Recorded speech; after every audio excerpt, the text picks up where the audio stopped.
मैं doctor Amit Sharma, associate professor botany, LBS government college Kotputli.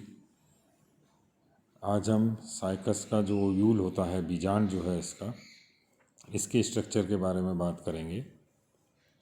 बीजांड का मतलब हो गया माइक्रोस्पोरेंजिया। जो बीजांड है वो एक मेगास्पोरेंजिया है और मेगास्पोरेंजिया के अंदर मेगास्पोर बनेगा। मेगास्पोर से फिर फीमेल गैमीट का निर्माण होगा। तो आज हम केवल इसकी जो स्ट्रक्चर है, इसकी संरचना जो है, उसके बारे में बात करेंगे।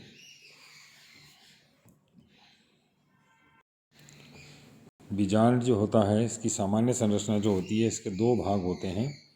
एक जो होता है वो है इसका बीजांड काय। बीजांड काय का मतलब हो गया इसकी बॉडी, ये वाला जो हिस्सा है ये बीजांड काय। और इसको घेरे हुए जो स्ट्रक्चर होता है वो होता है इसका इंटेग्यूमेंट।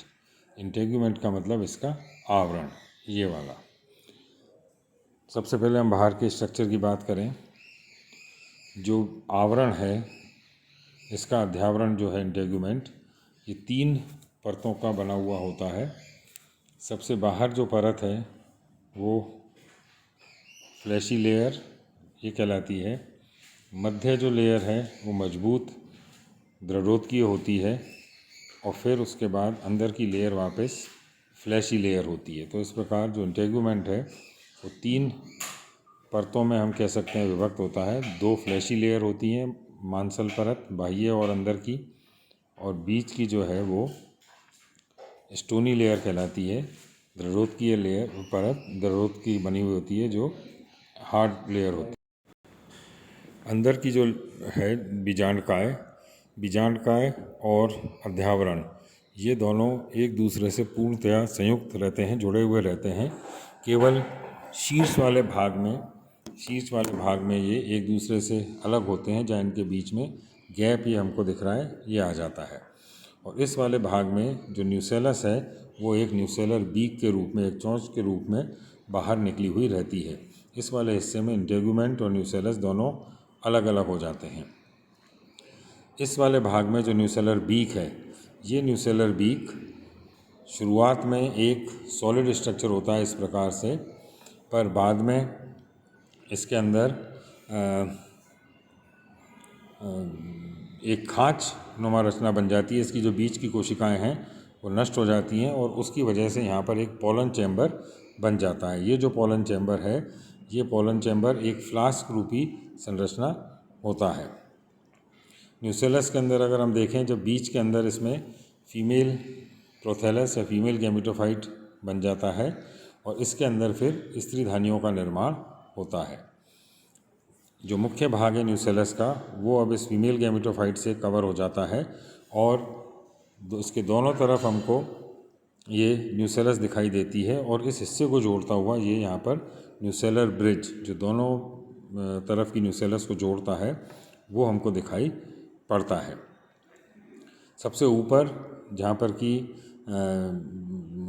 जो अध्यावरण है वो और न्यूसेलर बीक अलग अलग होते हैं, वहाँ पर बीजांड द्वार पाया जाता है या माइक्रोपाइल पाया जाता है। इस पूरे स्ट्रक्चर के अंदर हम देखें तो इसको वेस्कुलर स्ट्रैंड, संवहन पूल इसके अंदर पाए जाते हैं, जो कि अध्यावरण के अंदर मौजूद रहते हैं और जो ऊपर तक यहाँ पे ये हमको वेस्कुलर बंडल दिखाई पड़ते हैं। जो फीमेल प्रोथैलस है, इसके अंदर बाद में स्त्रीधानियों का निर्माण हो जाता है और ये स्त्रीधानियाँ एक खाँच के अंदर चली जाती हैं, इनके बीच में गैप आ जाता है और इसको हम आर्किगोनियल चैम्बर कहते हैं। तो इस प्रकार से जो बीजांड है, इसका स्ट्रक्चर इस प्रकार का होता है और स्त्रीधानियों का निर्माण हमेशा ये जो पोलन चैम्बर बना है इसके ठीक नीचे होता है, ताकि जब निषेचन के समय माइक्रोस्पोर आएँ और उनसे मेल गैमेटोफाइट बने तो निषेचन के लिए जो पोलन ट्यूब है वो सीधी स्त्रीधानी तक पहुंच सके। तो इस प्रकार ये जो बीजांड है, बीजांड का स्ट्रक्चर है, साइकस के बीजांड का, परिपक्व बीजांड का स्ट्रक्चर किस प्रकार का होता है।